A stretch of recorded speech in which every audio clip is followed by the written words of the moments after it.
ఎలా తొందరపడ్డారమ్మా? బాధపడే నాన్నలు కొందరు, బాధ పెట్టే నాన్నలు మరికొందరు. కూతురు పెళ్లి చేసిన ఏ తండ్రి అయినా గంపెడు సంతోషాన్ని మూట కట్టుకొని మురిసిపోతూ ఉంటారు. సక్సెస్ఫుల్ గా నెరవేర్చిన ఆనందంతో తృప్తిగా నిద్రపోతాడు. కానీ అంకుల్ సంతోషాన్ని కాకెత్తుపోయింది. నిద్ర పట్టని రాత్రులు మిగిలాయి. కష్టాన్ని మీరు తట్టుకొని నిలబడ్డారు. కానీ అంకుల్కి అది కష్టమవుతుంది.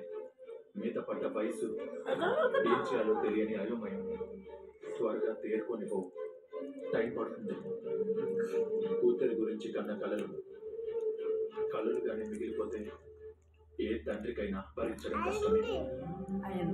మీరు పెను ప్రమాదంలో నుంచి చిన్న గాయంతో బయటపడ్డారు.